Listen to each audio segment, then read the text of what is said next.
The Unfiltered by Jade. Jade.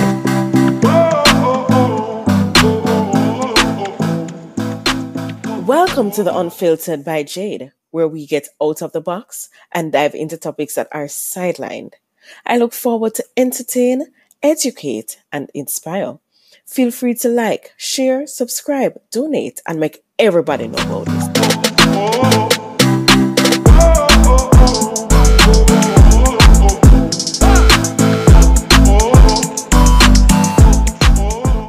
Beats by RB Records, a proud sponsor of The Unfiltered by Jade.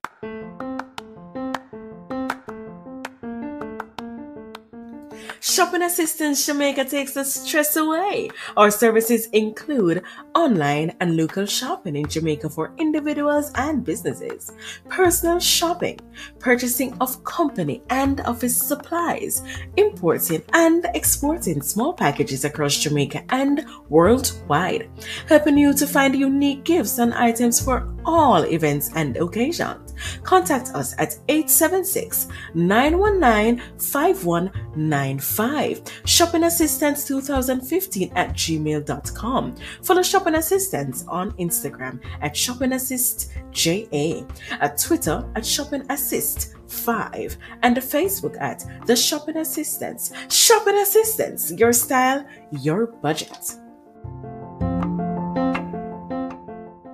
Hello everyone. Thanks for joining us. It's coming around to the time of year when everyone is trying to figure out what really happened for the last 12 months and kind of forecast what they would like their coming year to look like. And my name is Steve Lawrence, and I'm here to share some thoughts that have been on my heart about how we could properly conceptualize the way forward. I'm Christian as it relates to my religious belief system, so the things I share tend to have a Judeo-Christian context, and my value system is then grounded in said beliefs. One of the things that I looked at when I thought about where we could go with this discussion is coming to us from one of the older texts from one of the major prophets in the Bible. And I looked at Isaiah 41:10, and I looked at it in the King James Version, and I realized we no longer used the language, the English language, in that way. So I decided to look at it in the contemporary English version. And I'm going to read it, and then we'll try to pick it apart to see what value is in it for our way forward. So Isaiah 41:10, it says, "Don't be afraid. I am with you." And this is God talking to us individually, collectively, as a people. So it says, "Don't be afraid. I am with you. Do not tremble with fear." And this infers, regardless of what is happening, I am your God. He's affirming his ownership of us as our creator. And I will make you strong, inferring that dependence on God gives strength. I will protect you with my arm. And that is a show of strength. When you read it in the Hebrew, it gives you a clear understanding that it's a posturing of strength. And it talks about the whole omnipotent nature of our God, or of God, which is all powerful. So a reference to protect you with his arm is really an assertion that I have what it takes to protect you from whatever may come, and I will give you victories. So it's a confirmation that the things that come at you, the things that come to destroy you, the things that are in your life that you'd rather not have to contend with, he's a part of it. He's aware of it. He's able to take you through it. And that is comforting, because we all need this constant encouragement. We need a reasonable amount of positive interaction, positive affirmation, positive experiences. And if we don't have it, we slowly slip down in our mood. In some instances, it becomes short-term or even long-term depression. It affects our mental health, our emotional state, our physical well-being. Stress and its related hormonal and other challenges has been shown in research to be detrimental to our physical health. So we see a hand in hand of our spiritual, emotional, and physical health. So maintaining them and recognizing that we have an assurance by a God who understands us in all levels of our experience is a way of us knowing that regardless of what is happening, regardless of what we face, regardless of what is coming, it is already understood that our God is enough. And by dependence on Him, we can kind of navigate with confidence, knowing that in the last line it says, He gives us victories, meaning His presence changes the outcomes that we would typically contend with on our own, which would lead to anxiety, depression, heightened stress levels, higher blood pressure readings, all kinds of anomalies associated with the fact that we constantly contend with not being enough, not having enough, not being prepared. And what God is saying, don't be afraid.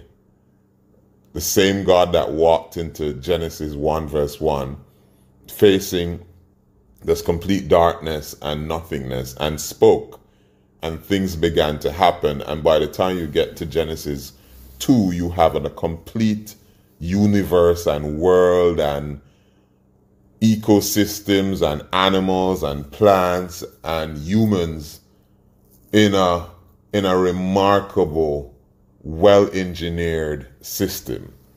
That same God is offering not only to speak in our lives, but offers His protection. When you look at what it says in the text, and we're looking at Isaiah 41:10, it says, I will make you strong in fair dependence. I will protect you, giving you an assurance of security, and I will give you victories. So essentially, the victories are about literally just giving over to Him and allowing Him to direct the path, allowing Him to guide. And that could also minimize the kind of anxiety and stress that typically is a part of our human experience. There's so many things that happen and we're so out of it. It's so overwhelming. It's so challenging. It's so contentious. If we can unlock the promises made in this text, it gives us a complete different outlook on life. And we can, in anticipation, look forward saying, this is the God that created us, and He has promised to protect us if we rely on Him, if we think of Him as a secure place, a safe space, if we go to Him for strength, for protection, and He assures us no matter what comes at us, He will defend us, He will preserve us, He will give us victories.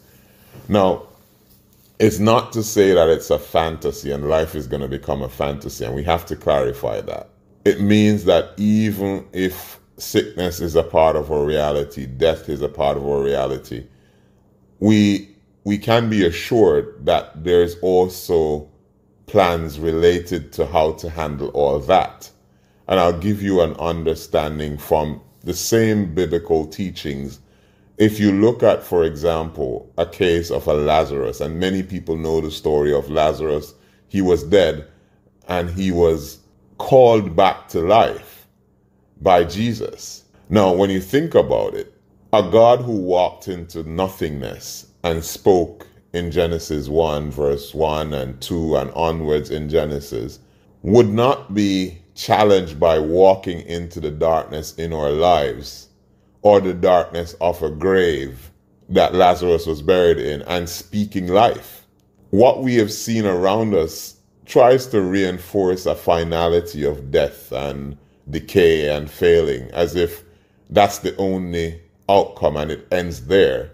But if we lean to a Judeo-Christian mindset, it literally speaks to the fact that this is not the end of it. And there are different pathways that can be taken. And in this particular context, what essentially happened with Lazarus was everyone around was now in mourning. He was dead. But when Jesus showed up on the scene, he replicated what happened in Genesis 1. He spoke like a creator, as a God, saying to a created being, come forth. And Lazarus was risen from the dead and walked from his grave. In the same way, no matter what is in our life experience, the disappointments, the challenges, the failings, we have to be able to recognize that God is able to walk through, walk in, be a part of, if invited though, because that's the caveat. We have to invite God into our experience.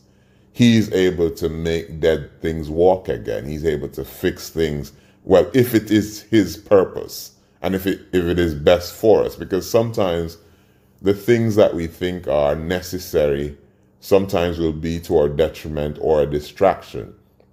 It is possible that we'll idolize something that will keep us away from our richest blessings and even our eternal reward.